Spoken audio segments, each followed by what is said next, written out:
जरा सोचिए एक ऐसे प्रेम के बारे में जो इतना ताकतवर हो कि वो खुद मृत्यु को भी चुनौती दे दे। महाभारत के पन्नों से निकली आज हम सत्यवान और सावित्री की उस अद्भुत कहानी को जानेंगे, जहां एक स्त्री की बुद्धि और उसके पक्के इरादे ने स्वयं यमराज यानी मौत के देवता को भी झुकने पर मजबूर कर दिया था। इस कहानी की शुरुआत होती है इसके दो मुख्य किरदारों से, जिनकी दुनिया एक दूसरे से बिल्कुल अलग थी, लेकिन जिनके भाग्य एक साथ जुड़ने वाले थे। एक तरफ थी मध्य देश की तेजस्वी राजकुमारी सावित्री, जो राजा अश्वपति को एक दिव्य वरदान से मिली थीं। वहीं दूसरी तरफ थे सत्यवान, शाल्व देश के एक राजकुमार, जो अब वन में रहते थे क्योंकि उनके नेत्रहीन पिता अपना राजपाट खो चुके थे। देखिए, जब सावित्री ने अपना जीवन साथी चुना तो उनकी नज़र किसी महल या खजाने पर नहीं, बल्कि एक इंसान के चरित्र पर थी। उन्होंने सत्यवान की सादगी और अपने माता पिता के लिए उनकी सेवा में वो गुण देखे जो किसी भी सल्तनत से कहीं ज्यादा कीमती थे, और बस उन्होंने मन ही मन सत्यवान को अपना पति मान लिया। लेकिन जहां प्यार होता है वहां अक्सर परीक्षा भी होती है, और देखते ही देखते इस खूबसूरत कहानी पर एक भयानक भविष्यवाणी का साया मंडराने लगा। जब सावित्री अपने पिता के पास लौटी तो वहां मौजूद देवर्षि नारद ने एक ऐसी बात कही जिसने सबको हिलाकर रख दिया। उन्होंने सत्यवान के सारे गुणों की तारीफ की, लेकिन साथ ही एक ऐसी भविष्यवाणी की, महाराज, सत्यवान रूप, गुण, चरित्र और धर्म में देवताओं के समान हैं, किंतु उनमें एक ही दोष है। ठीक आज से 1 साल बाद सत्यवान की मृत्यु निश्चित है। उसकी उम्र बहुत कम है। आप क्या कह रहे हैं? अब ये खौफनाक सच जानने के बाद भी सावित्री का इरादा नहीं बदला। मैं शादी उन्हीं से करूंगी। सावित्री का फैसला अटल था। उन्होंने कहा, मैंने दिल से सत्यवान को अपना पति मान लिया है, अब उनकी उम्र चाहे लंबी हो या छोटी।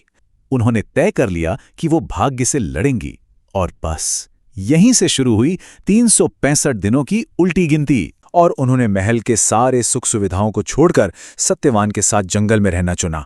देखते ही देखते 1 साल बीत गया, और आखिरकार वो दिन आ ही गया जिसकी भविष्यवाणी की गई थी। चलिए देखते हैं कि सावित्री ने उस आखिरी इम्तिहान के लिए खुद को कैसे तैयार किया। तो जैसे ही वो दिन नजदीक आया, सावित्री ने 3 दिनों का एक कठोर व्रत शुरू किया, बिना कुछ खाए पिए। और उस आखिरी दिन वो सत्यवान के साथ जंगल में गईं, क्योंकि वो जानती थीं कि आज कुछ होने वाला है। और फिर वही हुआ जिसका डर था। सत्यवान के सिर में तेज दर्द उठा और वो सावित्री की गोद में बेहोश होकर गिर पड़े। ये उस टकराव की शुरुआत थी जिसका वो 1 साल से इंतजार कर रही थीं।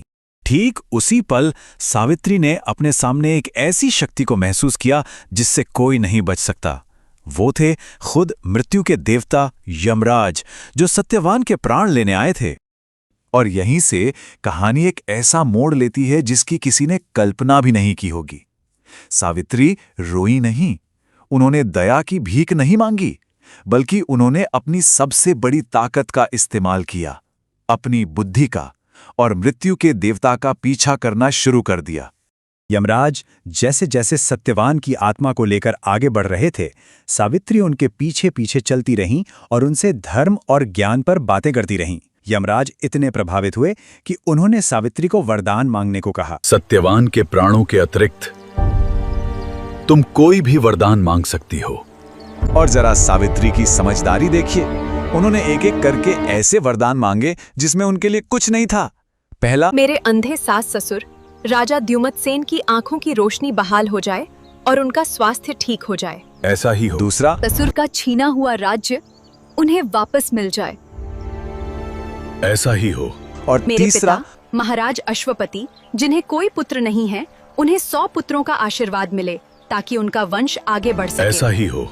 उनकी आखिरी और सबसे समझदारी भरी मांग पतिव्रता धर्म के विचार पर आधारित थी, यानी एक पत्नी का अपने पति के लिए पूरा समर्पण, जिसे एक महान ताकत माना जाता था। और तब सावित्री ने अपना आखिरी वरदान मांगा।